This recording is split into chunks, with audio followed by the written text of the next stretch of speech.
பாடத்துல நம்ம என்ன ஃபர்ஸ்ட் நோய் தடைகாப்பு பார்க்கிறோம். இந்த நோய் தடைகாப்புல இம்யூனோகுளோபின் அப்படிங்கறத நம்ம சொல்றோம். இப்போ இம்யூனோகுளோபின்னா என்ன அர்த்தம் அப்படின்னு பார்த்தீங்கன்னா தமிழ்ல என்ன சொல்றோம் அப்படின்னா எதிர்ப்பு பொருள். எதிர்ப்பு பொருள்னோம். இங்கிலீஷ்ல என்ன சொல்லுவோம் அப்படின்னா ஆன்டிபாடி.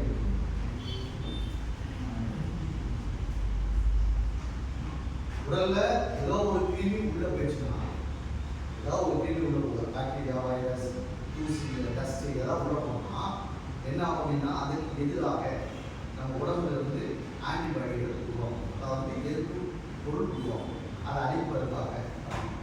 இப்போ பார்த்தீங்கன்னா நம்ம பார்க்க போகிறது என்ன அப்படின்னா சின்ன ஒரு கொஸ்டின் இருக்கு. அந்த கொஸ்டினை நம்ம வந்து மெமரி பண்ணுறது எவ்வளோ ஈஸி அப்படிங்கிறத இந்த எம்எல்எம்னா மினிமம் லேர்னிங். அதாவது நமக்கு எவ்வளோ ஷார்ட்டாக படித்து மெமரி பண்ணி நம்மளால் எழுத முடியும், மறக்காமல் எழுத முடியும். எவ்வளோ ஸ்லோலராக இருந்தாலும், அதாவது படிப்பில் திருட படிக்கவே முடியாதுன்னா கூட அவன் படிச்சிடலாம் அப்படிங்கிறதுக்காக தான் இங்கே நம்ம எம்எல் மெத்தடை யூஸ் பண்ண போகிறோம். எப்படி யூஸ் பண்ண போகிறோம் அப்படின்னா, இது நான் பண்ண ஒரு ஃபைண்டிங் என்ன அப்படின்னா இம்யூனோகுளோபினுடைய டைப்ஸ், அதை எப்படி படிக்க வைக்கிறது, மறக்காமல் எப்படி படிக்க வைக்கிறது, பையனுக்கு எப்படி மெமரியில் ஏறி எப்போனாலும் அவனால் சொல்ல முடியும் அப்படிங்கிறதுக்காண்டி என்ன பண்ணோம், ஒரு மெத்தடை பண்ணுவோம். என்ன மெத்தட் அப்படின்னு பார்த்தீங்கன்னா இம்யூனோகுளோபின்ல 5 வகைகள் இருக்கும். எத்தனை வகை இருக்கும்? 5 வகை. இந்த 5 வகையில நம்ம மாறாம மனப்பாடம் பண்ணுறதுக்கு ஒரே ஒரு வார்த்தையை என்ன செய்யலாம், மனப்பாடம் பண்ணா போதும், அந்த இம்யூனோகுளோபினை எழுதலாம். இப்போ இம்யூனோகுளோபின் அப்படின்னா எப்படி எழுதணும் அப்படின்னு பார்த்தீங்கன்னா, இது வந்து இம்யூனோகுளோபின் இங்கிலீஷ்ல எழுதும்போது நல்லா கவனி, இம்யூனோ. அடுத்து பார்த்தீங்கன்னா குளோபின். இந்த இம்யூனோகுளோபின் இருக்கு. இந்த இம்யூனோகுளோபின்ல என்ன ஆகும்னா ஐ எழுதுவோம், இந்த ஜி எழுதுவோம். இப்போ இம்யூனோகுளோபின் ஷார்ட் ஃபார்ம் எப்படி எழுதுவோம்னா ஐ, இதுக்கு நேரா இருக்கிறது இங்க எழுதுவோம் ஐஜி. இம்யூனோகுளோபின் ஒரு ஷார்ட் ஃபார்ம். அப்போ ஐஜி போட்டாலே இம்யூனோகுளோபின் அர்த்தம். இப்போ இதுல வந்து எத்தனை வகை இருக்குன்னா 5 வகை இருக்கு. 5 வகை, 5 டைப்ஸ், 5 வகைகள். என்னெல்லாம் இருக்க போகுது அப்படின்னு பார்க்க போறோம். ஒரே வார்த்தை படிக்க போறோம். என்ன அப்படின்னா நம்ம விளையாட்டுமா இல்லையா, விளையாட்டு இங்கிலீஷ்ல என்ன சொல்லுவோம்? அடுத்தது ஸ்போர்ட்ஸ், அடுத்து கேம். இந்த வார்த்தை கேம்ங்கிற வார்த்தை எல்லாரும் ஸ்போர்ட்ஸ் அல்லது நமக்கு தேவை கேம் அப்படிங்கிற வார்த்தை. எனக்கு கேம் ஸ்பெல்லிங் என்ன வரும்?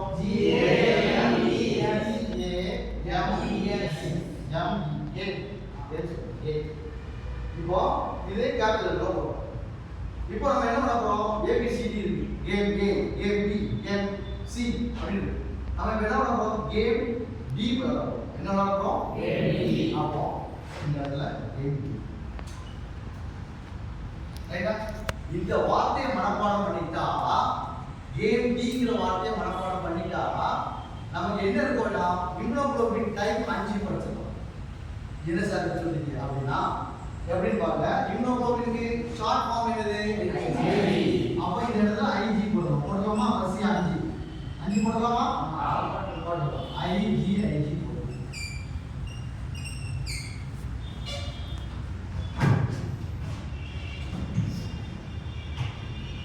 போட்டோமா?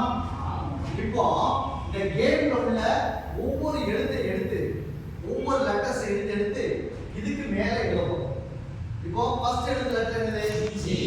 இங்க எழுதுறோம். அடுத்த லெட்டர் என்னது? ஏ. அடுத்த லெட்டர் எம். அடுத்த லெட்டர் டி. அடுத்த லெட்டர் டி.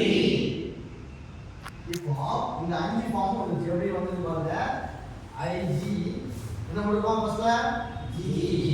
அடுத்தது ஏ. ஐஜி ஏ. அடுத்தது ஐஜி எம். அடுத்தது ஐஜி. அடுத்தது ஐஜி.